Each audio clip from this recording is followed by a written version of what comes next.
In this video, I'm going to run you through everything that I saw in the FP3 and Q1, Q2, Q3 sessions. A lot to talk about. Obviously, Lando's crash, a great job by Max to stick that Red Bull on pole position as well. We've got Hamilton's struggles, a few other little things, bits and pieces, and just some of the insights that I can give you with regards to the driver's lines through this track. It is very much one of searching for that extra last piece of performance. Remember, you got 70% full throttle time around here. So every little micro detail is very important. If you're interested in what those details are and my thoughts on the full qualifying sessions, definitely keep watching.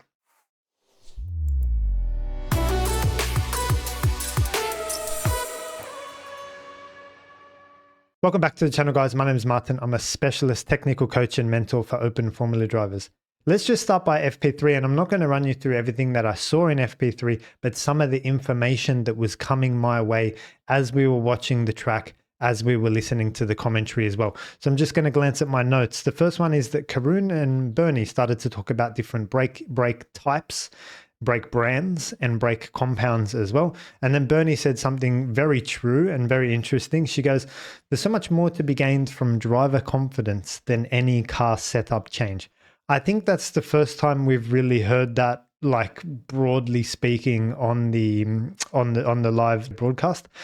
And 100% correct. Like, and I speak about this a lot. The driver and the driver confidence is what I feel like not always makes the difference. Obviously, you're handcuffed if you're in a stake, for example, or VCARB or Haas or whatever, one of the back teams. But like, I feel like the drivers are the ones making the difference out there, as they do more often than not, as we converge with the rules, as there's so many more rookies coming in, so many driver tools on the switches, and now you've got different brake material as well. I'm not familiar with the different materials, how they feel or what characteristics they have, but absolutely, I thought I'd call that out as a great insight from Bernie. And then you hear Karun and Martin Brundle throughout the broadcast keep saying, this is a driver's track where the driver can really make a difference. And I'm here thinking, as opposed to what? As opposed to Melbourne in the wet, when Lando just got an amazing pole against Oscar Piastri. Piastri goes off. Max Verstappen, beautiful move around the outside of turn 2, gets that Red Bull into P2, as opposed to China, where with half a front wing, Leclerc showing Hamilton the tight line into turn 1, overtakes Hamilton, as opposed to Suzuka, where Max put the Red Bull on pole, a beautiful pole position and a beautiful win, as opposed to anywhere, like, you know, that one really hurt me. I'm taking that one personally, guys. The driver can make the difference always. Like, that's what's separating the drivers as we speak. The other track that just escaped me was, as opposed to what, Bahrain, Piastri on pole, Lando I think qualified P6.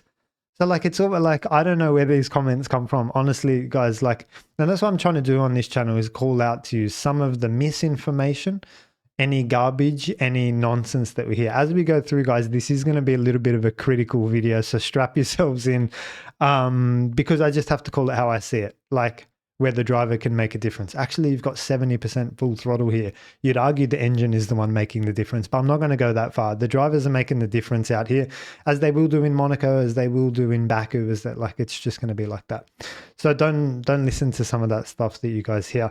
I hope that makes sense. Okay, so some of the technical stuff that I saw as I was watching the track, I'm going to flick over to the whiteboard now. I'm going to show you guys some of the opportunities for lap time around here.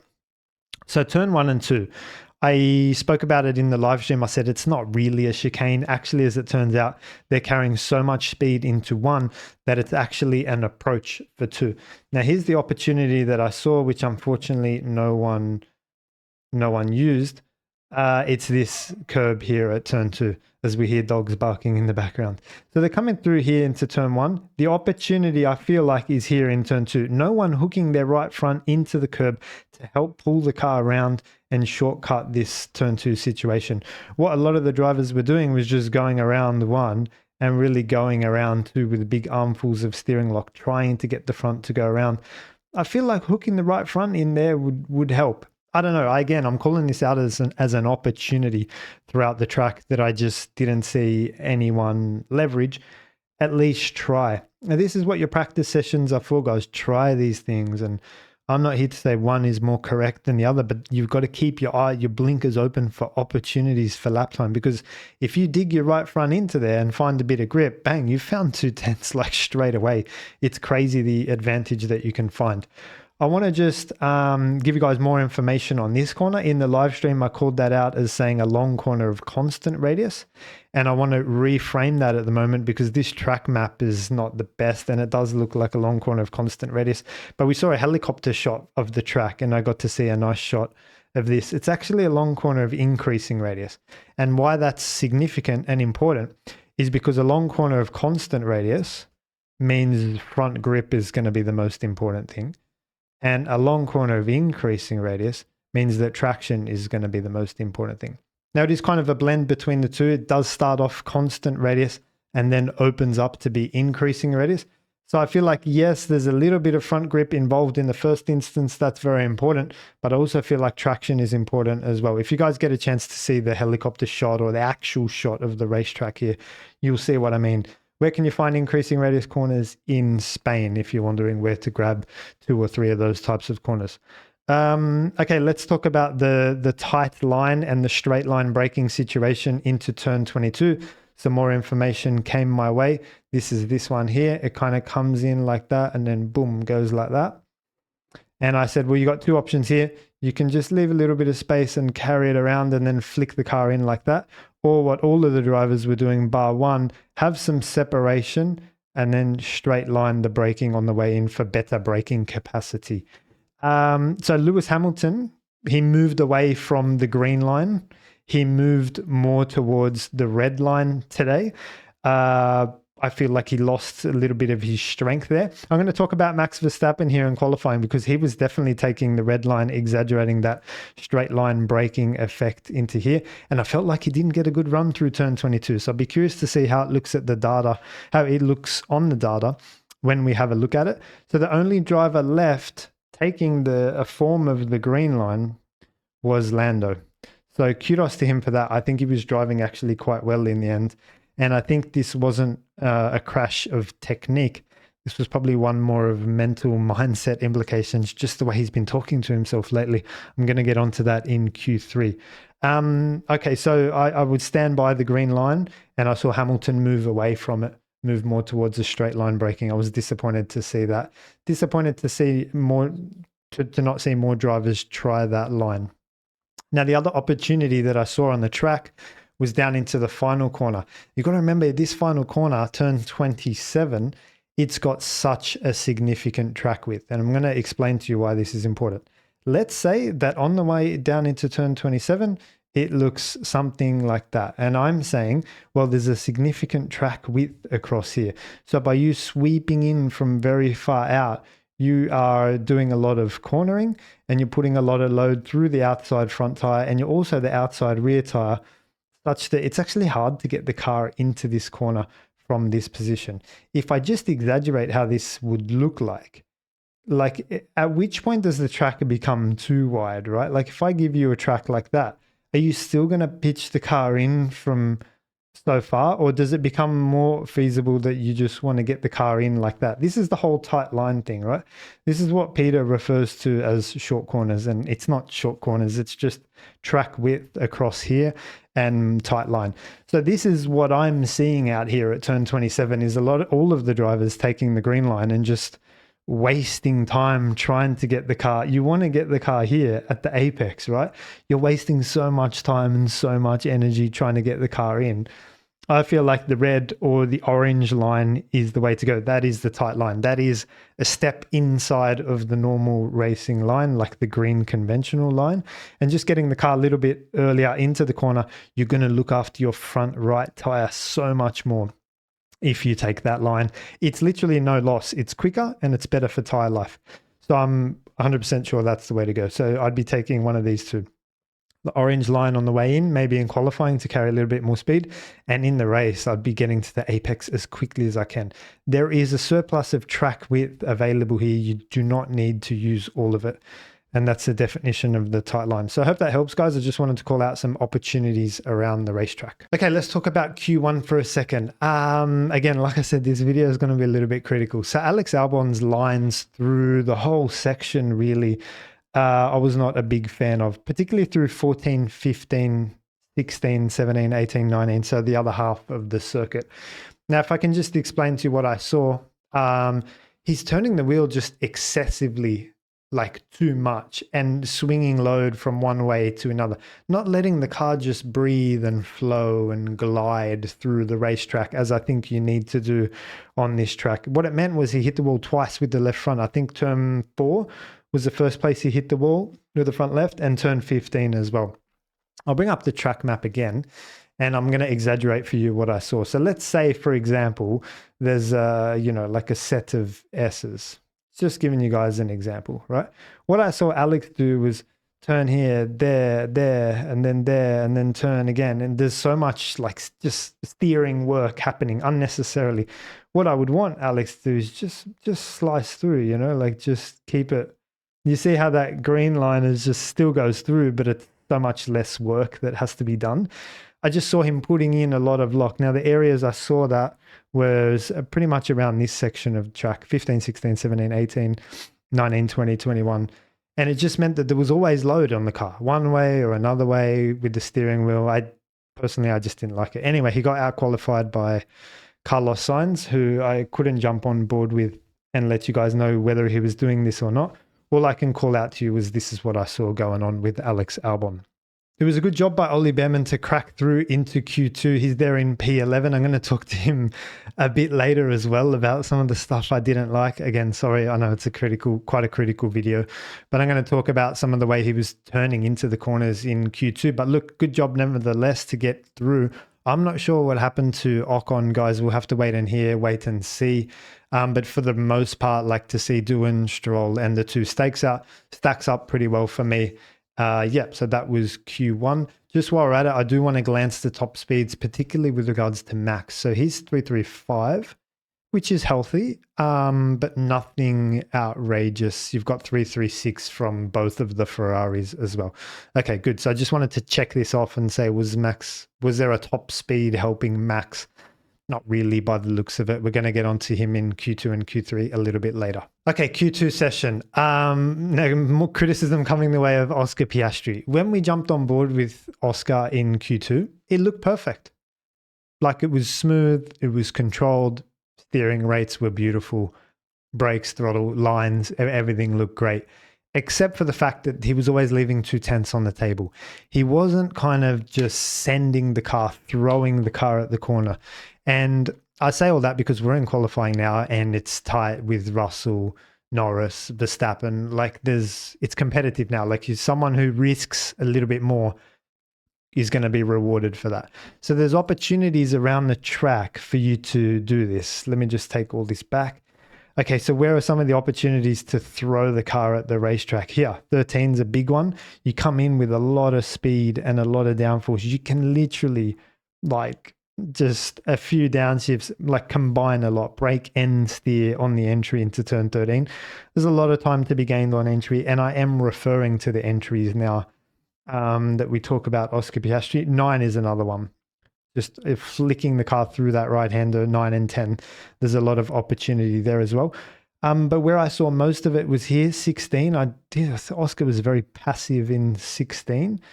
22 as well, there are opportunities. This one I would say no, not that one at 27, because like we said, it's just about shortening the track as much as possible. I'm looking for the high speed, throw the car to the racetrack. You've got light fuel, light tires.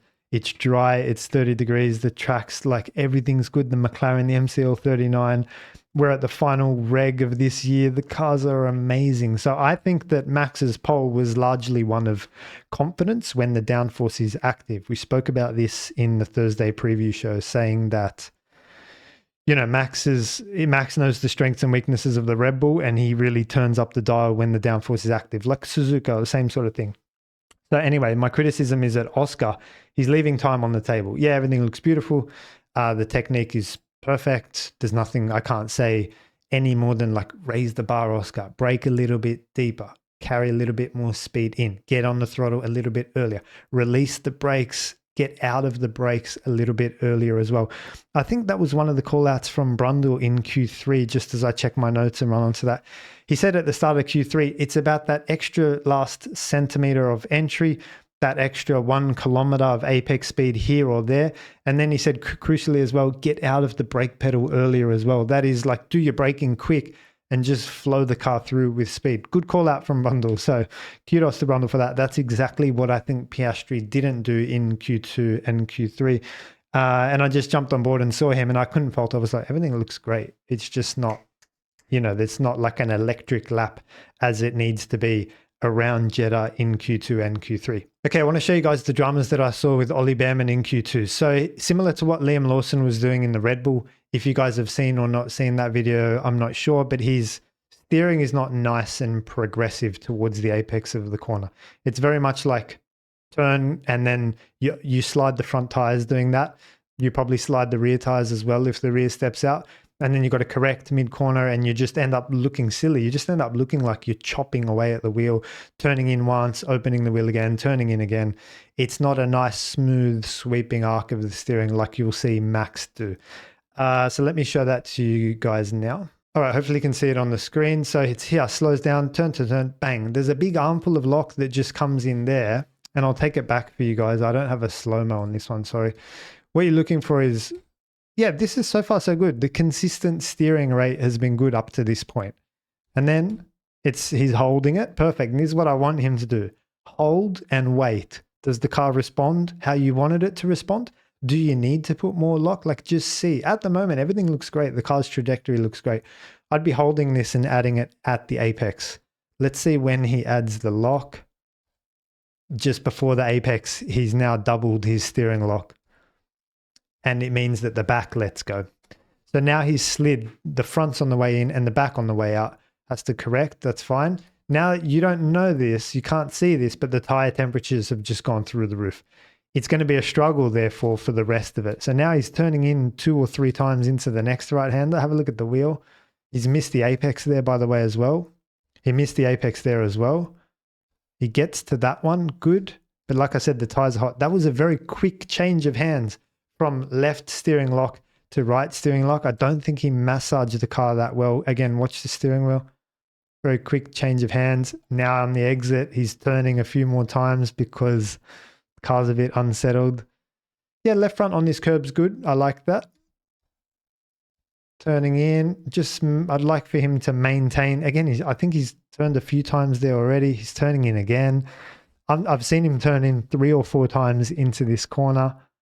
And then he gets the snap mid-corner. Again, a very quick change of hands there. Ollie Bearman. Oh, what are you doing? Go back. So this right steering lock flicks very quickly into left. Cars don't like that. And so as we go down to turn 13, our long/increasing radius corner, the tires are fried already. And the nose doesn't want to go in. And it's a disaster. So look, I feel like, yeah. So look, I feel like all of that could be avoided with a little bit of patience. I understand it's, what was it, Q2 at that time. He's pushing, he's under pressure, he wants to get into the corner. I get it. But technically you've got to just, every time you make a input to the car, whether it be brake, steering, throttle, gears, any change, you're making a prediction for how much grip you think there's going to be.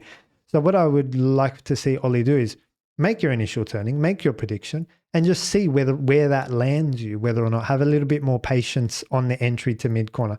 If it lands you wide and you know you're going wide, okay, hold the brakes a little bit more, add a little bit more lock. You can get away with it like that. If you see that you've gone in a little bit early, you can come out of the brakes and open the wheel. And I'm talking just micro adjustments pre-corner, like entry to mid-corner. Whereas Ollie's not allowing he's making his bet. He's not allowing for the answer to come back to him before he makes another bet. So he's just trying to preempt what's going to happen without taking the feedback live in real time. I know that's very technical and very harsh and very kind of like I'm asking the driver to do a lot here, but that's how in tune you have to be with the cars. You've got to be like, Like it always looks like Max is driving the perfect corner, for example, but he is making these small adjustments on the fly that we can't see, right? And he's just feeling the road surface in a different way. So that's what I think Ollie needs to do, just be a bit more patient, let the car like turn in and let the car just go in. And one smooth sweeping arc of the steering is the way to go. Okay, here we go, guys. We need to talk about Lando Norris's crash. Now, I'll speak technically initially because I don't think there's that much to say. A little bit wide in 4, just as we've got Ollie Bearman's here. I'll just bring it up and show you guys. I don't have Lando's crash. So this was the exact corner. Yeah, a little bit wide in 4. So he went and broke a little bit deep and got onto this outside area here and then bumped across the curb and went into the wall on the left. So I'm going to speak technically initially, potentially a little bit late on the brakes. And then when he got wide, didn't recognize, hang on, I've made a mistake. I need to get back out of this one and give up this lap. Kept his foot in, tried to save it. There's plenty of room, runoff over here. There's no need to carry on. So I guess he's just tried to hold it, tried to keep it, ended up in the wall. Technically, I'm going to assign this maybe 20, 30%. I don't think it's technically. I've come out on the Thursday live stream again, guys, and said, Lando's battering himself. The way he talks to himself is outrageous. I'm not good enough anymore. It looks like I've never driven a Formula One car before. They ask him what went wrong out there, and he's like, this, me, I'm wrong. Like he's been literally smashing himself into the ground with his words. And someone on the previous channel said, Martin, you're not a sports psychologist. You don't have a sports psychologist degree. What would you know? That's right. I don't have the piece of paper to show you guys that I'm a sports psychologist. But I understand how sports psychology, or any psychology for that matter, when it comes to performance works. And here's how it works. What you say to yourself or to others, whether you believe it or don't believe it, subconsciously, and that's the key word, without you knowing, subconsciously, it has an effect on you. So if you wake up in the morning and say, I'm the best, I believe I'm the best, I'm going to show everyone I'm the best, that's the moment, that's the way you're naturally going to go, subconsciously, without you realizing, just by saying those things. Again, I think Lando needs to talk to Nico Rosberg because he's the only one that would really know about this. Anyway, Lando's been doing the opposite. I'm not good enough. I don't know how to drive a Formula One car. I'm silly. Even after the crash, he was like, effing idiot, I think he said on the radio. And it's that. That's all it is. You bash yourself into the ground enough times, eventually you're going to end up like in the ground. Subconsciously, that's the key part. He's not aware of this. Lando said, that's how I get the best out of myself. And even some people in the comments were saying this is how Lando responds and gets the best out of himself. So everyone is supporting what Lando's saying. That's him. That's how he gets the best out of it. That's all garbage. Self-talk, like you, at one point your mind is going to believe what you say if you say it enough times. So the other thing is no one's there to tap Lando on the wrist and smack him on the wrist, say, Lando, don't say that. Don't say that about yourself. Don't be hard on yourself, mate. Like, be nice to yourself, be kind to yourself, give yourself confidence, back yourself, trust yourself, believe in yourself. You're leading the world championship. There's none of that positive affirmation coming Lando's way either, unfortunately. And I really feel sorry for Lando at this point because, number one, he doesn't know any better and he's got a team around him who are telling him all the stuff he doesn't need to hear. What he needs to do is like believe in himself, get his head straight and crack on as if he is the world championship leader. And no one around him is giving him that. It's all like, oh, okay, like, doop-de-doop-de, okay, fine. Yeah, if that works for you and that's your way and we all have our different way. No, you are competing for a Formula One World Championship. There's only one way you need to go, and that's like believe in yourself. If you have self-doubt or self-creep or self-whatever, like don't believe in yourself, fine. But keep it to yourself. And that's, I guess, the difference in what I'm saying versus what Sebastian is saying. The last thing you want is for your competitor to know your weaknesses and start to turn them and press them and leverage them to their advantage to beat you. It's a competition at the end of the day. You're not meant to show your weaknesses. Keep them to yourself. Talk about them in private. Resolve for them in private. And like, don't bring them to the front. I don't know why Sebastian's saying some of the stuff he's saying. Honestly, I don't agree with it at all from a sports psychology point of view. I'm sure if we had access to Nico Rosberg's brain, I don't think he would be saying anything like what Sebastian is saying. I think they would be polar opposites. Sebastian saying, oh, it's okay to show yourself and be vulnerable and all this kind of stuff. And Nico would be saying, no, mate, you need to resolve for that behind closed doors, believe in yourself, back yourself, come out and deliver. It's all the champions mentality stuff. Interesting, because Sebastian's a 4-time world champion, so he would have had to believe in himself at one point. Maybe as he went into Ferrari, he lost that self-belief. Maybe we're seeing that with Hamilton as well. I'm not sure, but I don't support what Sebastian's saying. I think that you need to crack on. This is Formula One. It's not a place for snowflakery. You need to sharpen up and bring your best self to the racetrack. And I say that in the best context. Like, that's your best chance of success. Anything else is self-sabotage. Now we need to talk about Max Verstappen's lap. I thought it was a beautiful lap in the first sector. And again, I know the video is critical. I said that before, guys, and I'm just looking at the track map here. I think it was a beautiful first sector, and it was won in the first sector. I think turn 22 was scrappy, and I'm hoping that the telemetry is going to help back me up there. So let's jump over to the telemetry and see if anyone else went quicker than Max Verstappen through turn 22. Hopefully you can see that on the screen in front of you. So we're going to bring up 25. Where are we? Saudi, Quali, Verstappen. Let's do Piastri as well. For now, we'll grab their fastest laps. I'm just trying to work out where Piastri was quicker, if anywhere. Okay, so anytime the delta goes up, that's in Verstappen's favor. Coming down quite a lot through the back end of the lap. So yes, Max nailed turn 1 and 2 by the looks of it. He nailed the next braking where Lando crashed. He found some more time through the high speed. Where's this? This is the long corner down at turn 13. They're pretty equal there. So they're 174 on the way in and 1615 on the way out. So Oscar did a better job. You see this coming down all the way home. That means Oscar's done a better job in some of these corners. My particular focus is turn 22 because we jumped on board with Max. I just didn't necessarily like what I saw there. So they're half a tenth on the way in. Oscar gets a slightly better exit, doesn't he? He carries more minimum speed, and that's, I guess, the key part here. Oscar's minimum speed, 199. Max's minimum speed, 195. Yeah, I just think Max's approach all weekend has been not great into that corner. I know that sounds super harsh, but that's what my eyes see. I'm trusting them because I've seen so many onboards and lap times won and lost that I just be honest with you guys and see. I don't see that Max did a great job in turn 22. And the last corner as well, I don't think he did a great job either. Have a look at the minimum speed that Oscar's able to carry. 113 versus 107.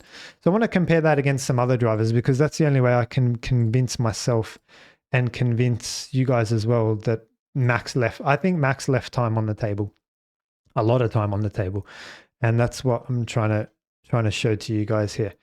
Again, you know, against George Russell, anytime the delta goes up, it's in Max's favor. Obviously, he got pole, and look here. There's a section here where George is actually in front. This is turn 22 here. And the delta goes from 400ths in George's favor to 500ths in George's favor. And at the end of the straight, 200ths, I guess the Red Bulls got a little bit more top end. You can see the speed a little bit higher. So this drop here is time to George Russell in turn 22. Gets on the throttle a little bit harder and brakes a lot less. That's, I guess, the key point as well. You see this braking here. George has got a nice condensed quick brake on and off, similar to what Brundle spoke about. Max holding the brakes quite a lot, which is interesting. So there's time in turn 22 to Piastri. There's time in turn 22 to Russell. I mean, who else do we check? Leclerc, I guess. See if there's, Leclerc, it was even finding time there. Let's have a look. Maybe not Leclerc. The Ferrari can't deal. But here's interesting. Turn 1 is where Leclerc lost all the lap time. He's giving away 3.5 tenths, and like it's pretty much that, the whole, like there's not much else going on. It's fairly neutral for the rest of it. So even Leclerc can keep up in the back end of the track in the Ferrari. So I think, yeah, even Leclerc, I think, did a better job in the final corner. Remember, he enters the final corner 4.32 tenths down. And he exits the final corner at 3.78. So he found some time in the final corner. I think he also found some time or no, they were pretty neutral through 22, actually. So there you go, guys. I think there is lap time on the table in Max's lap. I think he blew pretty much. If I just jump onto the track, Max was stellar through that side of the track, and Max was not great through these areas of the track. I'm not sure whether he'll admit it. And this will be the key thing for me, guys. Does Max come out and say, yeah, well, I got pole, but it was kind of a bad lap? Does he beat himself down? Because I know it was a bad lap. I've proven it to you guys. It wasn't a great lap. Does he beat himself down and say, yeah, it wasn't a great lap. Could have done a lot better. There's probably 3 tenths on the table there. I'll make sure I get those next time. Or does he say, I'm super happy, I got pole, pump himself up, go for 20. Like, this is where I'm going to highlight to you guys the mentality that I think is required. I'll be interested to see what Max comes out and says. But I have a feeling it's going to be the latter, which is, I'm super happy I did a mega job and we got pole and we're going to go on and crack on and win this one. As opposed to how much time he left on the table. That's for me and you guys to work out and see. Max not talking about his weaknesses. I think that is very telling. Okay, so looking forward, what needs to happen? Well, you got Max to contend with down into turn 1. He's definitely going to brake late. He's going to run you out of road. He's going to control and manage the corner as much as possible. I can't help but feel in this green area, it's aero wash city, which means it's going to be very hard for the trailing car to be able to follow. Excuse me. Even though there's a lot of DRS zones, I think this is aero wash city in the first sector. So the reason I say that is because it's going to be tricky to follow. And I think the McLaren obviously is going to have a lot of race pace as well.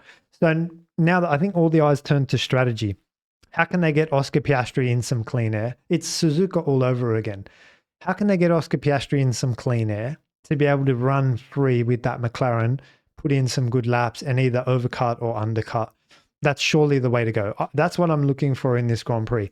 Do McLaren, have they learned from their Suzuka blunders in terms of strategy? Get that McLaren in clean air one way or another way. I don't care which way, if it's an overcut or undercut.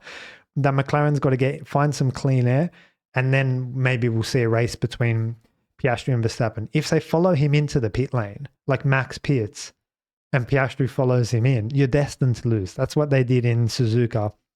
Lando followed Max into the pit lane. I'm like, okay, just sign for P2 because you're like, what are you guys doing?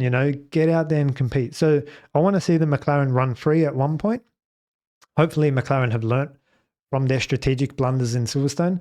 And that's I guess, going to be the key part of the race for me. Guys, if you enjoyed this video, let me know your thoughts or comments in the comments section below, and subscribe to this channel for more racing updates moving forward. Thanks for watching. I'll see you in the next one.